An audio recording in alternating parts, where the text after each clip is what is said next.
Okay, so these are some of the problems that deal with fractions and solving for a variable. So we'll be looking at a few of these problems. This is on the assignment that 6 out of 8 questions need to be completed. So on this first one, we'll look at this one in problem number 2, solving for g. It's on the bottom of the fraction here, and we have one fraction equal to another fraction. So what we can do is cross multiply and find the cross products and set them equal to each other. So 2 times 3g will give us a 6g, and 10 times 3r will equal 30r. There's our balanced equation there. Solving for the variable g, we need to divide both of the terms by the coefficient 6.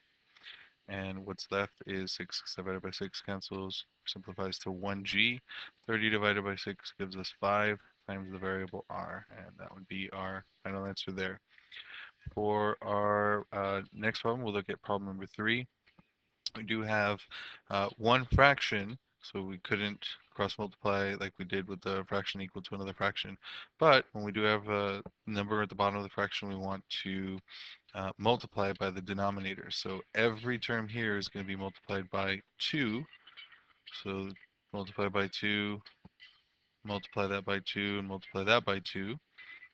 And what we have is when this number is the same as the denominator, it will cancel to 1, and what's left is 3t minus 5p will equal 2 times 7 is 14, and 2 times 2p gives us plus 4p. Solving for the variable t, so the t term needs to stay here. This minus 5p needs to go to the other side, so we add it to cancel it. So adding 5p to both sides. And now we have 3t is equal to 14 plus 9p.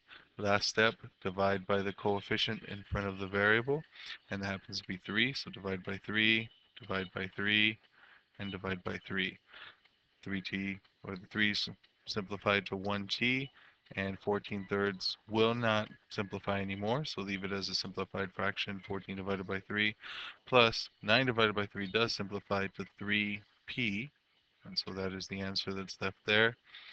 For our next one here, let's take a look at the one with the fraction with the 1/3. This one we do have 1/3 times m, which is 1/3 m, and then 1/3 times 3, which take this number, multiply here, 3 divided by 3 gives us 1. So we're adding 1, and it equals 2 times 3 distributive property. Same thing, distributive property here. 2 times 3 is 6 minus 2n. And now we still have a fraction here, so we need to get rid of that fraction by multiplying every term by the denominator in that fraction. So multiply by 3, multiply by 3, multiply by 3, and multiply by 3. Uh, Again, new number here, denominator, if they're the same, they do cancel to 1. And what's left is 1m plus 3 is equal to 18 minus 6n. And so now we're solving for m. There's only one step left, and that's getting rid of this plus 3. Move it to the other side by subtracting 3.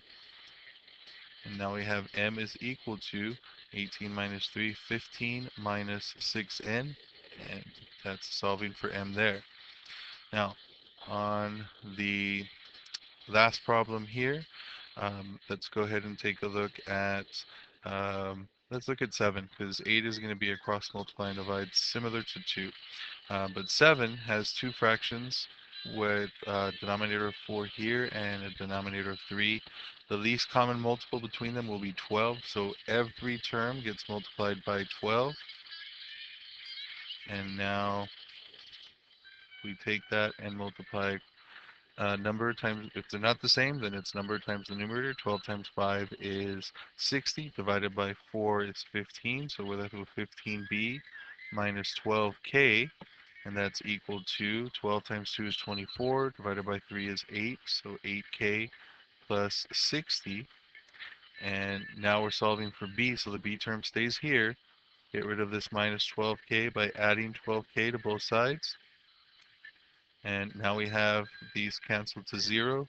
15b is equal to 20k plus 60. And now we're dividing by the coefficient in front of the variable b. That's what we're solving for. Divide by 15, divide by 15, divide by 15. And what we're left with is b is equal to 20 over 15. We'll simplify down to 4, 4 over 3. 20 divided by 5 gives us 4, and 15 divided by 5 gives us 3, times k, plus 60 divided by 15 will give us 4. So that is our answer. B is equal to 4/3 k plus 6. All right, so those are 4 out of the 8 problems solved out.